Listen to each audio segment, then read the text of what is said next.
I know the truth. I didn't kill Lilly and Jack. It's been 6 weeks now since you've seen Lilly and Jack. I just want to ask, how are you holding up? It's been a long 6 weeks. I know that everybody basically in the world at this point is always wanting to know like what happened.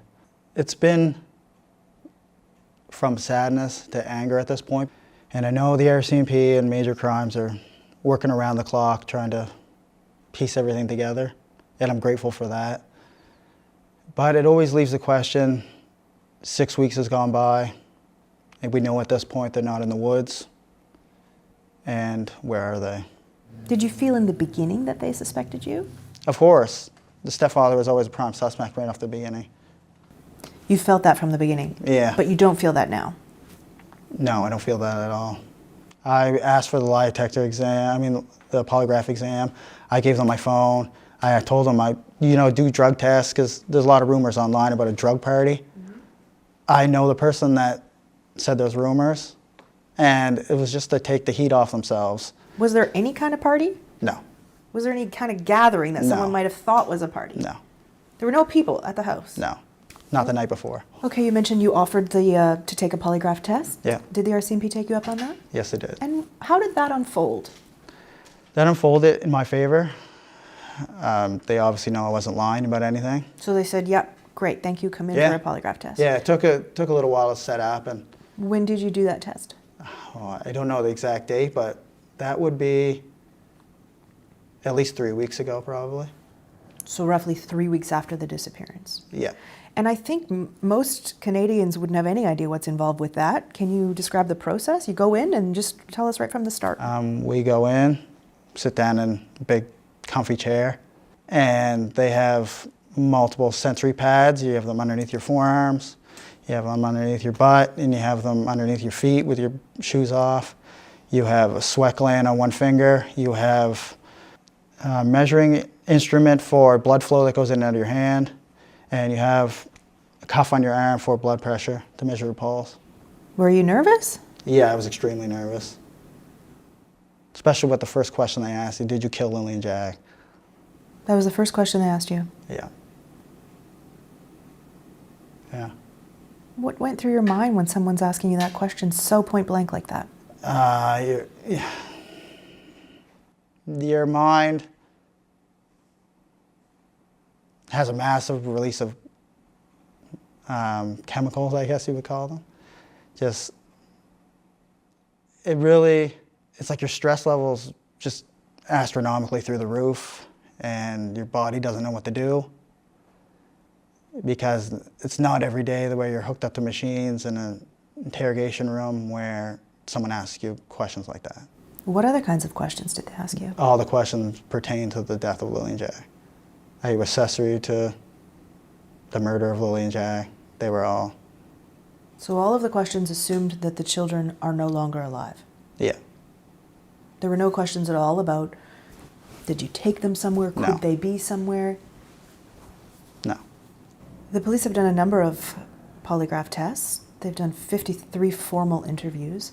Do you know who these people are? Yeah. That's a lot of interviews. It is a lot of interviews. A lot of them are my family, people that live in the area.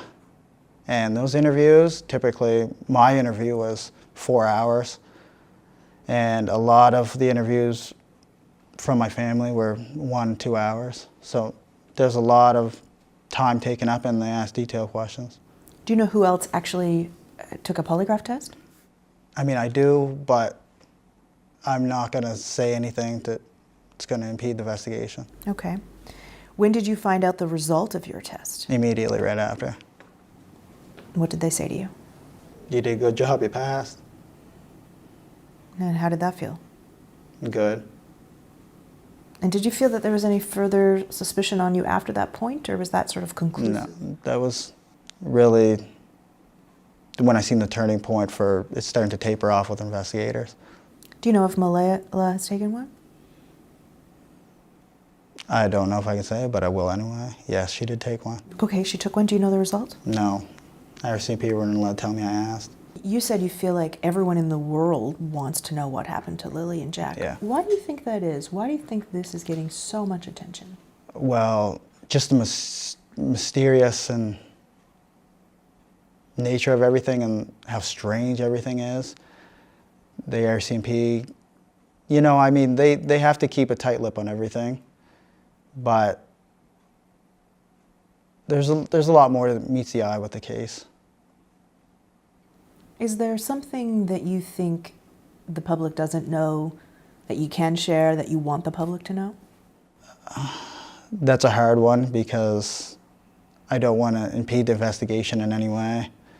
It is still a missing persons investigation. It hasn't pivoted to any type of criminal investigation.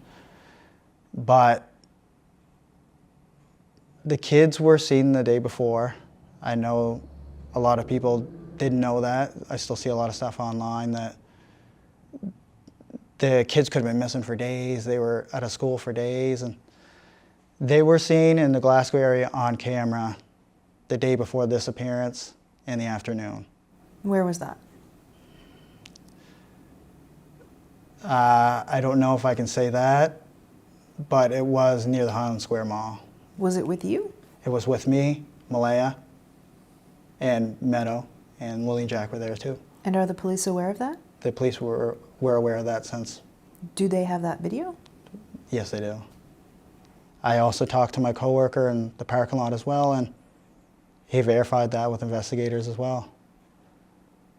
So, for all the speculation, they were gone days ahead of time, or they were seen the afternoon on camera before the disappearance.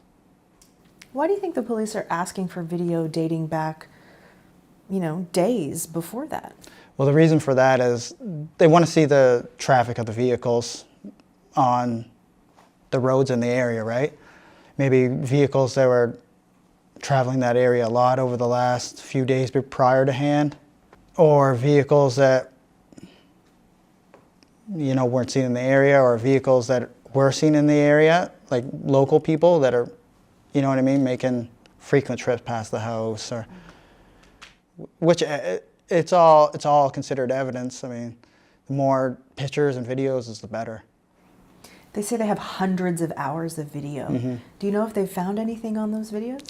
I think it was up to 2 weeks ago, they had footage that they examined for evidence that was 8 kilometers diameter out from the house. So that was after a month. That's how long it took to get footage and review it 8 kilometers out. So but what's on the video? I don't know. I'm only limited by what they tell me. How often are they in touch with you? Investigators now, I'd say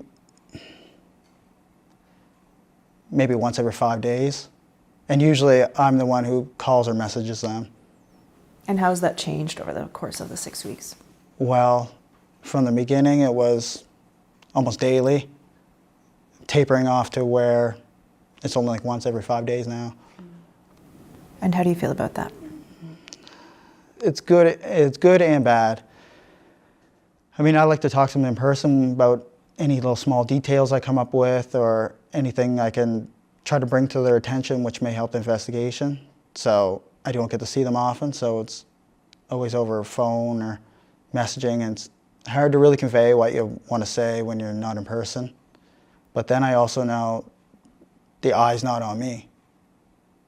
The investigators don't see me as part of the disappearance. How do you know that? Well, when you're going from daily to tapering off every 5 days, I mean, I already gave them everything on my phone. I'm the one who originally said, here, take my phone. We'll go through all my banking information. We'll go through all my stuff on my GPS from Google. And you were offering all that up right from the Yeah, I beginning. offered everything. And why were you doing that?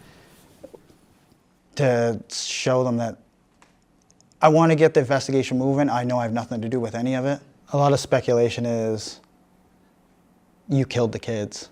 Let's come out and say it straight as it is. What do you think when you read that?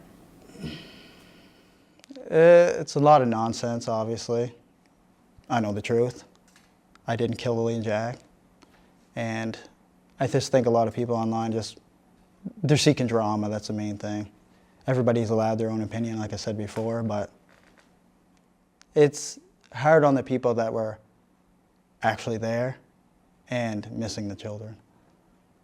Still haven't got to see any of my kids, including Lilly and Jack, and that's been really tough, going from a family of 7, including my other 2 kids that live in Halifax now. Going from a family of 7 in the blink of an eye, your family's ripped apart and you're left alone.